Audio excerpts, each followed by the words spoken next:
Okay, so we've talked about tools and sources. We've talked about the importance of narrative. Now we're going to use our imaginations.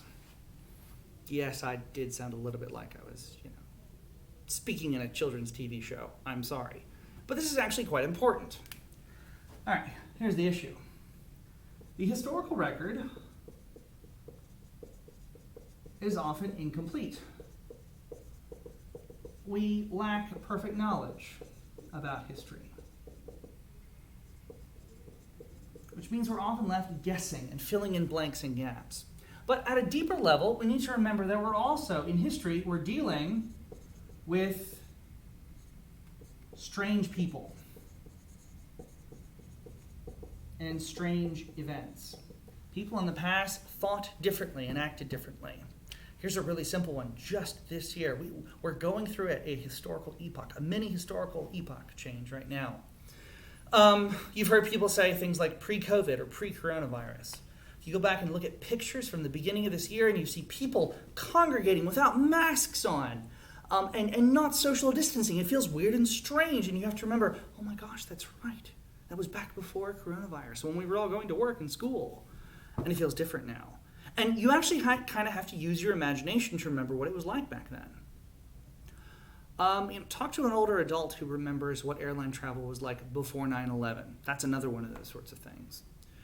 Or, when I was growing up, you could still talk to someone who was alive in the Great Depression. There's not that many of those people around anymore. Hardly any. And how different, America was like before or after World War II. And the further away you get from those periods of change, the more you kind of have to use your imagination to realize what things are like, because they're really different. And we're often not very good at using our imagination to understand how different people were in the past. But the basic fact of the matter is that, an ancient Greek or a Roman spoke a different language, ate different food, had very different technology, fundamentally thought about the world differently than you and I, right? He doesn't have a concept of science as we do, and he thinks the gods interact with it, that there's basically magic all around him, and thinks about the world in a bunch of different ways, and has different moral ideas about what's right or what's not right. And it takes a lot of work to put yourself in the mindset of someone else. And if you don't believe me, again, just think how different individuals are today. Have you ever gotten into a dispute or a disagreement where you thought someone didn't understand you? Isn't this like every teenager fighting with their parents? You don't understand me? I'm sorry to stereotype.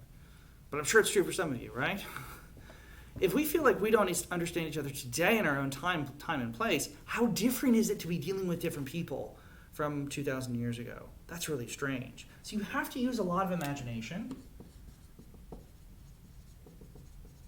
You also have to use empathy. Understanding the world as other people see it. This doesn't mean approval. This also doesn't mean sympathy. Sympathy is when you see someone suffering and you feel the same, you feel sorry for them. Empathy is when you can understand what they're feeling. So this means something really strange in history. This means I might need to get inside the mindset of people maybe I don't like. I like World War II. I think it's really fun. I'm glad that America won World War II. Of course I am. I'm an American. But if I'm understanding the battles in the Pacific and I need to understand how the Japanese fought so hard at Iwo Jima or Okinawa, I need to get myself inside the mindset of that Japanese soldier. I need to understand the world as he understood it and as he looked at it, which is kind of weird and sometimes scary. But that's an important tool that the historian needs to use. So that's really important. All right. Ultimately, I want to put some things here together. What is history like as a profession? And especially, how has history changed from the ancient world to today? Ancient history... Okay, I'm going to make an overly simplistic model here, but this is important. Ancient history tends to be more of an art, and it's a little bit more connected to philosophy. The ancients thought every discipline was a subset of philosophy, right? Herodotus and Thucydides were ultimately philosophers.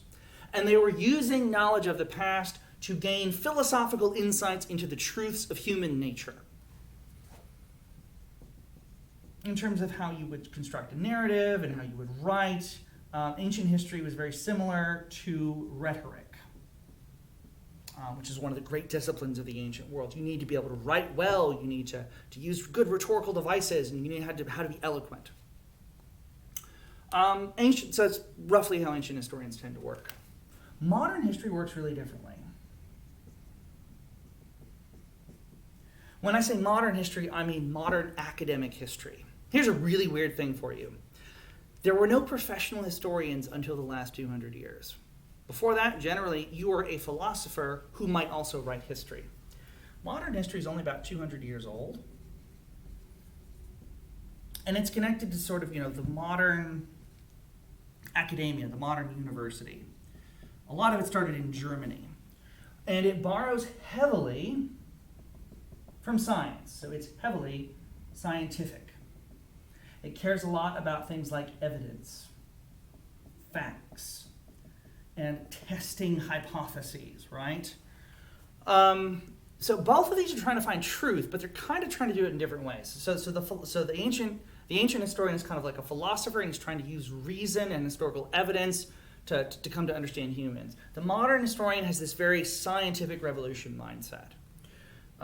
The modern scientific revolution has done amazing things to help us understand the world around us. So historians came along and said, hey, gee, can we use some science to understand the past? And it makes a lot of sense. Ultimately, I would like to suggest a compromise and a blending, a hybrid of the two. Combine them. These are both good. They're both valuable. We should realize that history is ultimately artistic, philosophical, trying to help us understand human nature. But it does that using scientific means and tools, which enhances it. It gives it more power, more integrity. History has to be closely wedded to the facts. By the way, I'm not saying ancient historians weren't wedded to the facts as well. Thucydides is very rigorous and very honest. But he wouldn't have quite applied the same sort of scientific empiricism that you might find today. So that's something about the profession of history. So history is ultimately both art and science. There's one other word I want to teach you here. That word is historiography. I didn't talk about this as much last year. At least I don't think so, but we're going to talk about it more this year. These are different sort of, we might call them schools of thought. No, I'm sorry. I'm getting ahead of myself. Let me back up. The first thing I should say about historiography is it's sort of the study of history, but more like the study of history. The study of history. And what you quickly find these days is that there are lots of different historians who have different styles of interpretation, different methods. You know how there are different artistic schools? There's the Impressionist school and the Baroque school and these other different movements within art history. This is kind of like that, but for history. So there's different, we call them schools, kind of like the Stoics and the Epicureans, but different schools. In history even today. Again, this works at a couple of different levels. Sometimes one of the most fascinating topics in history isn't the thing itself, but it's how knowledge of the thing has changed over time. We'll do this later on in the year with the Crusades. We'll also do this with the Roman Empire. Every day and age has its own theory for the fall of the Roman Empire. And that theory of the fall of the Roman Empire changes over time, because history often reflects the concerns of your own day and age. Someone like Edward Gibbon wanted to preserve Enlightenment philosophy, and he was worried about moral decadence, and he saw the Middle Ages as a bad thing, so he wrote the Roman Empire falling that way. There were racists in the late 19th century who thought that, I don't really mean racist like Ku Klux Klan, but I mean sort of like Europeans who thought that white European civilization was the best. And so they saw invasion from non-pure Romans as being a thing that corrupted the Roman Empire. Modern environmental historians who were worried about environmental issues go in and argue things like, well, it was plague or famine or weather patterns changing that helped lead to the fall of the Roman Empire. So these are different interpretations that can rival each other, different competing narratives.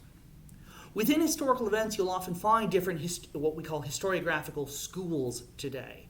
Some of these correspond to particular universities or theories. Some of them you might sort of lump together with political ideologies. In the last 200 years, 100 years especially, and it's actually common to talk about Marxist historians. Historians who maybe kind of like Karl Marx, they kind of like his framework and his methodology, and they sort of apply a Marxist critique onto history. They interpret history through Marxist ideas. You might have more liberty-minded historians. There was a school of historians in the 19th century called the Whig historians who saw this unfolding pattern in history, and history was always getting better and becoming more free. You might have economic historians today who interpret history through economic action. Social historians who think history is mostly about how human society changes. You can actually take lots of different historical events and apply different theories to them, right? Like the economic historians will interpret the American Revolution one way, the social historians another way, the Marxist historians another way, the classical liberal arts historians yet another way. The intellectual historians will look at the ideas, right? And it's interesting. People can have very different interpreting theories about an event. An economic historian might say, "Oh, look at the American Revolution. It was driven by economics, right? The British imposing taxes on things and people not liking this because it hurt their bottom line. They might go look at how it affects shipping and trade practices." Whereas an intellectual historian might say, yeah, that economic stuff doesn't matter. It's all ideas, right? It's all Thomas Jefferson saying all men are created equal and it's really important. Someone who likes institutions might say, let's look at the institutions and habits and culture, going back to the Middle Ages or something. So these are different theories and ways you can interpret history. And we'll talk about them a lot. And this will be a bit of a running theme in much of this course. So historiography, that's a term you need to be familiar with. All right, let me cut it there. I do have one more video actually for you. We'll be back in a minute. There are the notes.